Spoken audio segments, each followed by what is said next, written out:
Hello, this is a sermon that I will be preaching on the 1st of January 2023, the second Sunday of Christmas in the liturgical year A. It's based on the readings of Jeremiah 31, verses 7 to 14, Ephesians chapter 1, verses 3 to 14, and Matthew chapter 2, verses 13 to 23. Today, Jeremiah takes us by surprise. For once in his life, he's not being all gloomy. For once in his life, he actually promises future salvation. He is full of bounce and joy and positivity. I suppose you could say that he's being a distant signpost to Christmas. Jeremiah speaks of the one who will lead the exiles home. But what does he mean by that, I wonder? Is he talking about Babylon, coming home from Babylon? Well, most likely. But could it also have cosmic permutations? Is he speaking of both? In his prophecy, everyone will be able to come home.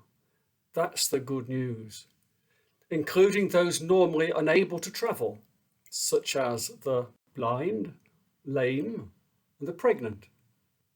Even those giving birth. Now, you might think that's stretching it a bit there, but he's trying to include everyone. And there were very strict rules around the concept of confinement for women giving birth, particularly in Jewish society. And he was suggesting that even these most stringent rules about women giving birth and being ritually unclean and all the rest of it, all of that will not matter. Even those giving birth will be allowed to travel. All, when he says all, he means all, may come home. The exiles shall return. I suppose he also thereby points towards Mary, who travelled to Bethlehem when she was about to give birth. In Jeremiah's prophecy, there will be new grain for bread, new vineyards for wine, new orchards for olive oil. These become powerful symbols for Christians in centuries to come. The bread and the wine for Eucharist, and the oil used for blessing. Joy abounds in Jeremiah's prophecy today. Abounds. We've got dancing girls mentioned, and even the much maligned priests will share the blessing. If we turn now to Ephesians chapter 1, verses 3 to 14, Ephesians picks up a common theme among Jewish thinkers in the generation or so leading up to Christ's birth. There was a sense of frustration, of great disappointment, that the exiles had returned physically from Babylon. The ruined temple had been rebuilt physically. The city had been put back to rights also. But somehow the glory of God's presence had not returned. The return of the exiles from Babylon had somehow turned out to be a bit of a disappointment. Things never really came as they hoped they would. This sense of disappointment fueled the sense of longing for the Messiah. Ephesians comes in here and suggests that the true return of the exiles has now taken place because of Christ's coming. Now we have been truly blessed through the blood of Christ. Ephesians uses the phrase that we have been blessed in the heavenly realms. Now, perhaps we might prefer the prosperity gospel here and wish to take our blessings in the here and now. But the message is that earthly blessings can be taken from us by thieves and robbers, denied us by wicked governments, exploited by unscrupulous religious leaders. So the phrase "in the heavenly realms" is a way of saying these things are safe and secure. where they can never be taken from you. Jesus gives the same sort of warning about thieves and robbers attacking your treasures. Ephesians also tells us that this plan has been in God's mind throughout all eternity, right from the beginning. This echoes Jeremiah's claim that God is always in charge and has never been dethroned. No matter how things look and no matter what people believe, God is still God. God saw humans would misuse their freedom, would get into a right old mess, and would need rescuing from their own sin and stupidity.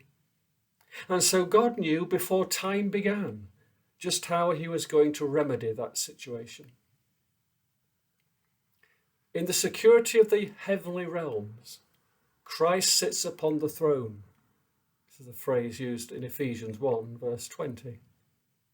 The church's authority to proclaim these gospel truths to the spiritual powers and principalities is also established in the heavens. Thus, the church's commission cannot be taken away by earthly government. That's found in Ephesians 3, verse 10. And it is also in the decisive heavenly realm that the powers and principalities of evil are being defeated, according to Ephesians chapter 6, verse 12. It is also in the secure heavenly realm that we have been raised and seated with Christ. Note here the past tense is being used. The past tense implying that the decisive act of our salvation has already been secured for us by what Christ has already done for us.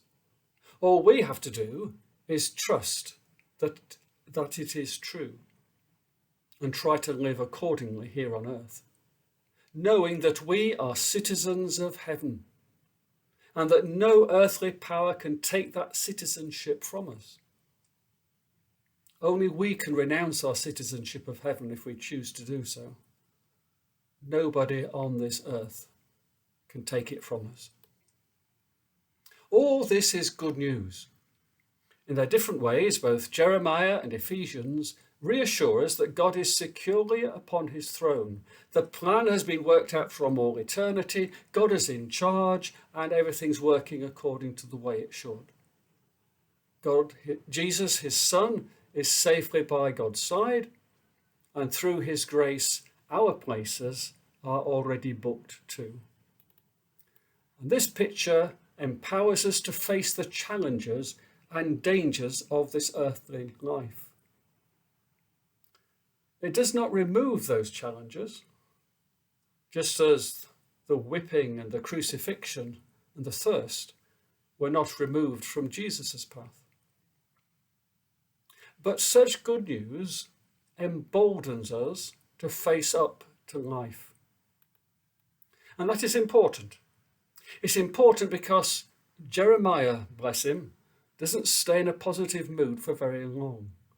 If we had read just one verse further today, we would have heard these familiar words.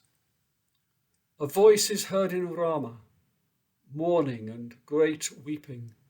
Rachel, weeping for her children and refusing to be comforted because her children are no more.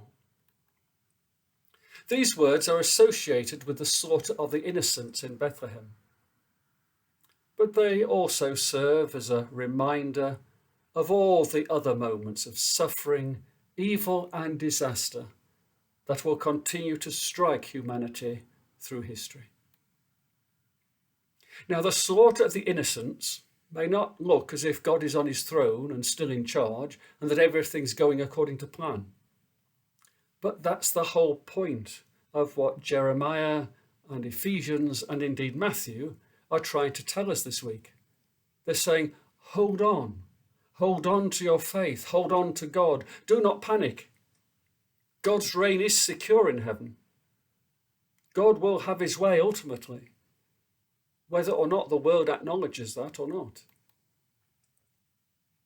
Matthew, you see, suggests that God had foreseen Herod's reaction and so it proved to serve as the means for fulfilling the prophecy of Hosea chapter 11 verse 1.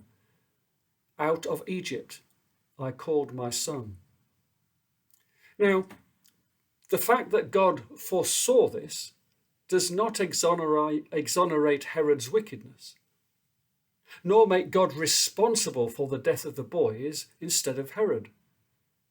What it does is reassure the faithful, who will have many dark and dangerous times ahead of them, that no matter what happens in this world, no matter what the Herods and the Caesars and any other jumped up potentate who think they can rule the world may do, take heart. God is still in charge. Your salvation is secure in the heavenly realms. Matthew, like Jeremiah and Ephesians, is also asserting that the coming of Christ is, was, and always has been part of God's plan. God has always been in control. Christ has not come because God lost control and had to act in panic mode to rescue the situation. Now, as Christ is about to take refuge from a murderous King Herod in Egypt, God is still very much in control. God reigns as much in Egypt as he does in Israel, whether Herod recognizes that or not. God reigns just as much as he had ruled also in Babylon long ago. Just as much as God reigns today in Kiev and Moscow, however it might look. That Herod and any other potentate and bully will one day have to answer to God for what they have done is part of the good news. But that, like the rest of the Christmas story, is an act of faith. It is an act of faith to look upon the child in a manger and believe he will rule the hearts of millions. But it is a faith that has weathered many violent storms before and sustained many a faltering heart, and no doubt will continue to do so. But that again, as I say, is an act of faith. Amen.